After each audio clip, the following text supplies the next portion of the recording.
قل هذه سبيلي أدعو إلى الله على بصيرة أنا ومن اتبعني وسبحان الله وما أنا من المشركين. اعوذ باللہ من الشیطان الرجیم بسم اللہ الرحمن الرحیم ولا تتمنوا ما فضل اللہ به بعضکم علی بعض۔ جو فوقیتیں اللہ تعالیٰ نے تمہیں ایک دوسرے پر عطا کی ہیں ان کی تمنا نہ کرو۔ للرجال نصیب مما اکتسبوا، مردوں کی جو محنت ہے ان کو اس میں سے پورا حصہ ملے گا۔ وَلِلنِّسَاءِ نَصِيبٌ مِّمَّا اكْتَسَبْنَ، اور عورتوں کی جو محنت ہے ان کو بھی اس میں سے پورا حصہ ملے گا۔ وَاسْأَلُوا اللَّهَ مِن فَضْلِهِ، اور اللہ سے اس کا فضل مانگتے رہا کرو۔ ان اللہ کان بکل شیء علیما، یقیناً اللہ تعالی ہر چیز کو جاننے والے ہیں۔ اس آیت کے شان نزول میں احادیث میں دو واقعات منقول ہیں۔ ایک واقعہ یہ ہے کہ حضرت ام سلمہ رضی اللہ تعالی عنہا ازواج مطہرات میں سے ہیں، اور پہلے ان کا نکاح حضرت ابو سلمہ رضی اللہ تعالی عنہ سے ہوا تھا، اور حضرت ابو سلمہ رضی اللہ تعالی عنہ نبی پاک صلی اللہ علیہ وسلم کے رضائی بھائی بھی ہیں، اور یہ ان لوگوں میں شامل ہیں جنہوں نے 2 دفعہ ہجرت کی ہے، ایک دفعہ حبشہ کی طرف اور دوسری دفعہ مدینہ منورہ کی طرف۔ جس وقت اور 2 ان کے بچے تھے، حضرت زینب رضی اللہ تعالیٰ عنہ اور حضرت عمر رضی اللہ تعالیٰ عنہ، 2 ان کے بچے تھے۔ جس وقت یہ مدینہ منورہ میں آئے تو مدینہ منورہ میں اتفاق سے حضرت ابو سلمہ رضی اللہ تعالیٰ عنہ کا انتقال ہو گیا۔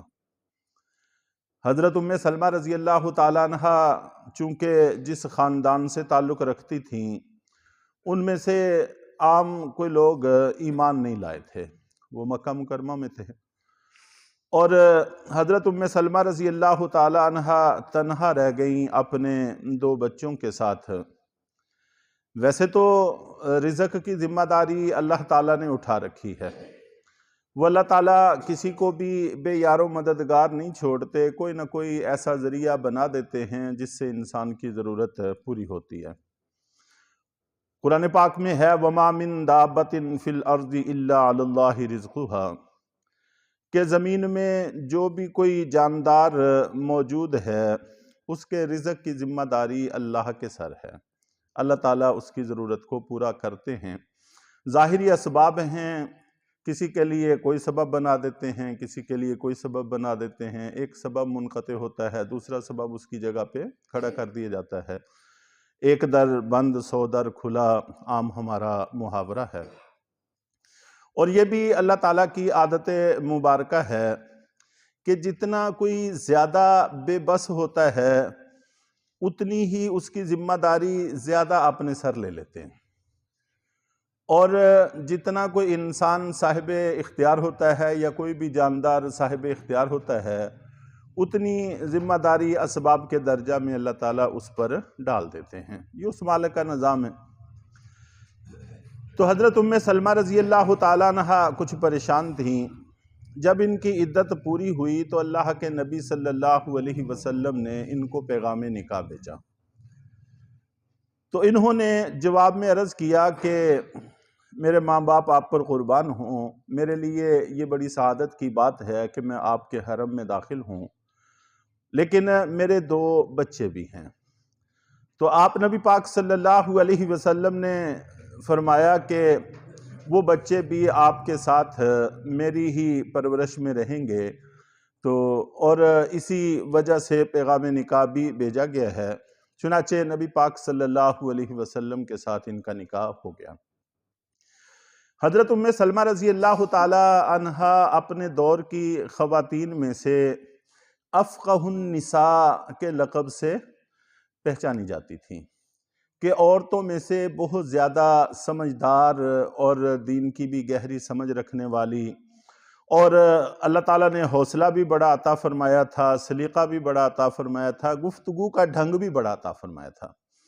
جہاں کہیں خواتین کے مسائل الجھتے تھے تو حضرت ام سلمہ رضی اللہ تعالی عنہا ہی کی خدمات حاصل کی جاتی تھیں، اور احادیث میں کئی ایسے واقعات ہیں کہ خود نبی پاک صلی اللہ علیہ وسلم کو بعض موقعوں پر بڑے اچھے اچھے مشورے پیش کیے جو آپ نبی پاک صلی اللہ علیہ وسلم نے قبول فرمائے، اور اللہ تعالیٰ نے اس میں فائدہ بھی عطا فرمایا۔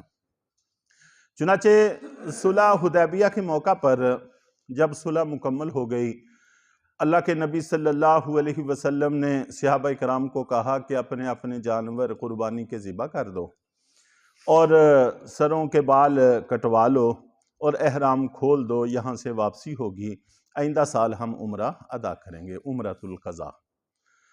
صحابہ کرام بڑے رنجیدہ خاطر تھے، بڑے پریشان تھے، صلح کی شرائط بڑی کڑی تھیں جو مان لی گئیں، اور اس کے ساتھ پھر بغیر عمرے کے واپسی، صحابہ کرام بہت زیادہ رنجیدہ تھے۔ چنانچہ صحابہ کرام اپنی جگہ ویسے ہی بیٹھے رہے، کسی نے بھی اٹھ کر یہ کام نہیں کیا۔ اللہ کے نبی صلی اللہ علیہ وسلم اپنے خیمے میں تشریف لے آئے تو حضرت ام سلمہ رضی اللہ تعالی عنہا نے پوچھا کہ اللہ کے رسول آپ پریشان ہیں، کیا وجہ ہے؟ تو فرمانے لگے کہ میں نے صحابہ کو سب کو کہا کہ اٹھ کر اپنے جانوروں کو ذبح کر دو، بال کٹوا لو، احرام کھول دو، اٹھے ہی نہیں۔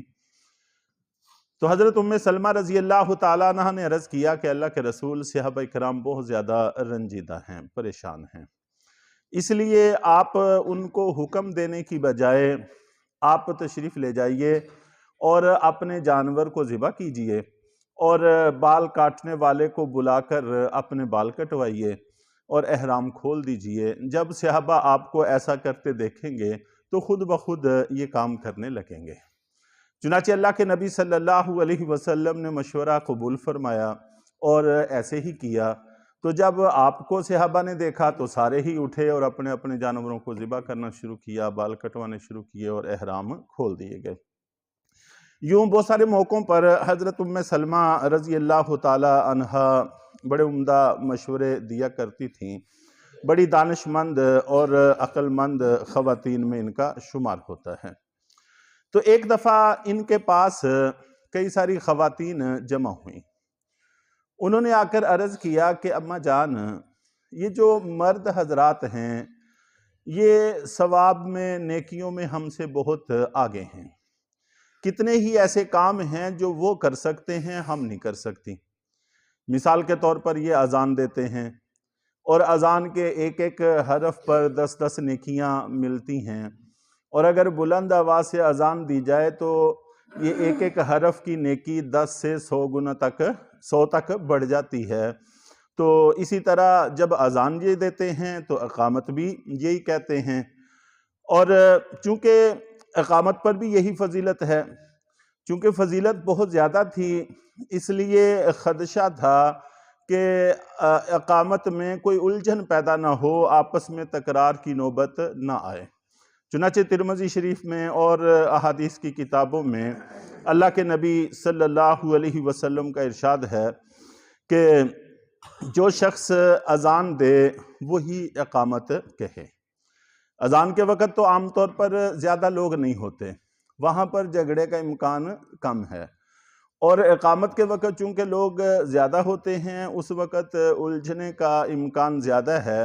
تو اللہ کے نبی صلی اللہ علیہ وسلم نے ایک اصول بنا دیا کہ اذان جو شخص کہے وہی اقامت کہے، اسی کا حق ہے اقامت کہنا۔ تو یہ اذان کہتے ہیں، اقامت کہتے ہیں، پھر امامت کرواتے ہیں، جہاد پر جاتے ہیں، بہت سارے کام ہیں خیر کے جو یہ کرتے ہیں اور ہم نہیں کرتی۔ تو حضرت ام سلمہ رضی اللہ تعالی عنہا نے فرمایا کہ میں اللہ کے نبی صلی اللہ علیہ وسلم سے پوچھ کر تمہیں بتاؤں گی۔ چنانچہ خواتین اپنے گھروں کو چلی گئیں۔ تو حضرت ام سلمہ رضی اللہ تعالی عنہا نے اللہ کے نبی صلی اللہ علیہ وسلم سے پوچھا کہ ایسے خواتین جمع ہوئی تھیں اور وہ یہ بات کہتی تھیں کاش کہ ہم بھی مرد ہوتے، ہم بھی نیکیوں میں ایسے آگے بڑھتے۔ تو صحابیات کا بھی یہ جذبہ تھا، لیکن اخروی درجات کے اعتبار سے تھا، جبکہ آج کل خواتین کا جذبہ وہ اس بنیاد پر نہیں ہے، وہ مردوں کی برابری اور ان کے ساتھ کندھے سے کندھا ملا کے جینا چاہتی ہیں، تو جس کا نتیجہ سوائے رسوائی کے کچھ نہیں ہے۔ خواتین کی جو ذمہ داری اللہ نے لگائی ہے وہی کام اس نے کرنا ہے، اس کی مرضی ہے وہ گھر کی ہوسٹس بن جائے، اس کی مرضی ہے وہ جہاز کی ہوسٹس بن جائے، تو فرق کوئی بھی نہیں پڑتا۔ گھر میں اپنے والد کا استقبال کرے گی اور اپنے شوہر کا استقبال کرے گی، اپنے بھائیوں کا استقبال کرے گی، اپنے پیاروں کا استقبال کرے گی، اور جہاز کے اندر کھڑی ہو کے وہاں ہر ایرے گیرے کا استقبال کرے گی۔ گھر میں اپنے پیاروں کی خدمت کرے گی اور جہاز میں بیگانوں کی خدمت کرے گی۔ اس کی ذمہ داری اللہ نے خدمت پر لگائی ہے، وہ یہی کام کرنا ہے، باقی آگے اس کی مرضی ہے کہ وہ جس انداز میں جس ماحول میں رسوا ہونا چاہے وہ اس کی مرضی ہے۔ تو بہرحال اللہ کے نبی صلی اللہ علیہ وسلم نے اس کے جواب میں تبسم فرمایا اور فرمایا کہ ان کو تو گھر بیٹھے بیٹھے بغیر کچھ کیے ہی مردوں کے برابر اجر مل جاتا ہے۔ اس کی مزید تفصیل انشاءاللہ العزیز کل کے درس میں کی جائے گی۔ اللہ تعالی ہم سب کو سمجھ عطا فرمائے۔